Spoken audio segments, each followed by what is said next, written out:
Nick here on a landline. Yes, some people still have landlines here.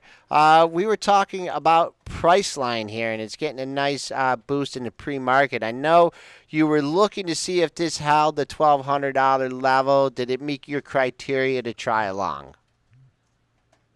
Well, I was looking on a big range on Priceline. I wanted to see how it behaves a little bit above 1230, and I was going to put a short on it if it failed around there, and it did, but it didn't hit my trigger of 1235 ish.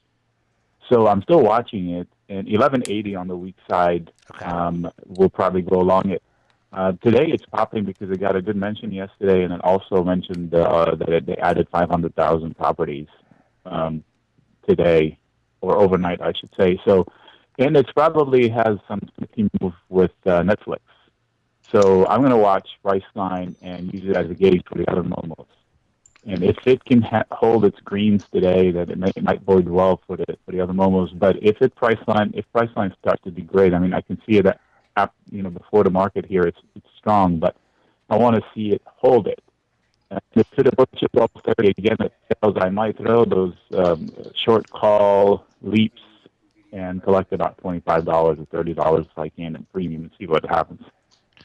We do have Netflix with the Goldman Sachs upgrade here this morning, actually trading and making a new high. It has pulled back, though, now to 457. What are your thoughts here on the Netflix? Boy, that is a beast. You know, the one thing I don't do is do credit call spreads on Netflix. I used to like to go long it, but I have no conviction with the range has been what 325 where it crashed down to it ish, and then it bounced right back and now all-time highs. If I were long, I'd be very weak. The only upside from here I see, I mean, I can't imagine why would they do that at this price level. Why didn't they upgrade it lower, $100 lower?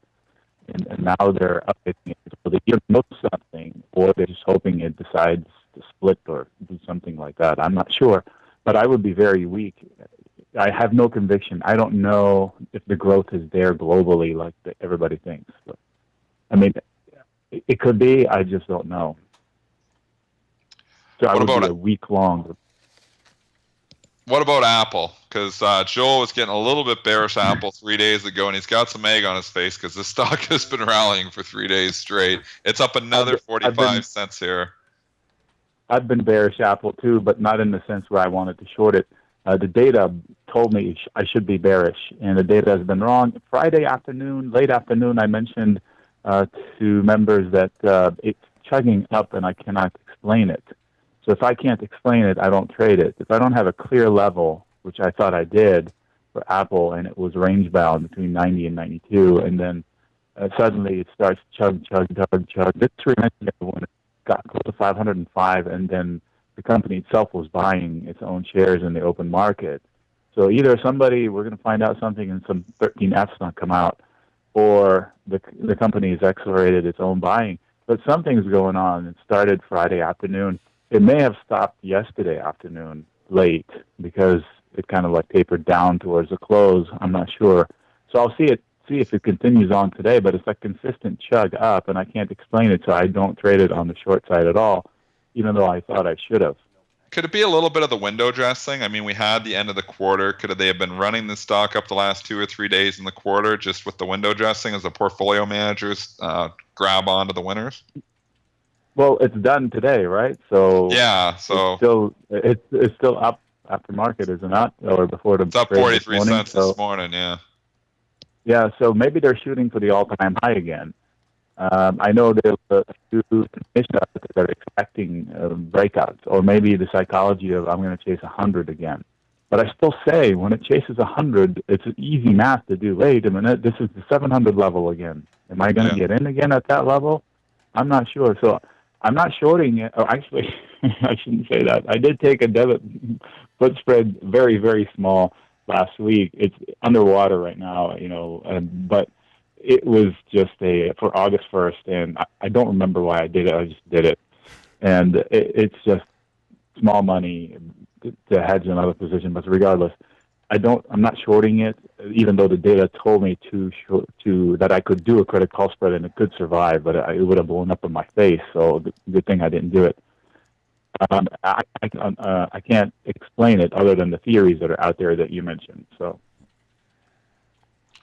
Moving on to but I just wanted to move the on. range based on open interest, based on the open interest, the Apple is in resistance. I mean, the magnet should be 92. And anything above 92, 86 is definitely resistance. 93 is definitely resistance. 94 is resistance. So, in theory, based on the open interest, it shouldn't be up here. Nick, we have a shortened week here. We have no, 4th of July on Friday, and then we have a half day on Thursday. So, does it change your strategies at all for trading the weekly options? Well, you know what? Usually people say, let's take advantage of theta, an extra day off. I don't think that's going to play out this week because it's heavily weighted towards the back end with the uncertainty. So people are still going to be nervous until the last minute. By last minute, I mean the last day of the week. So yeah, in theory, one could take advantage of this theta burn, but I don't think it's still there because you can still find decent premium to play this week. If it's a boring week, I would agree with you, but it's not a boring week. The day after the market opens, we should have some pretty good sort of economic data here in the U.S. And then Thursday. Are you kidding me?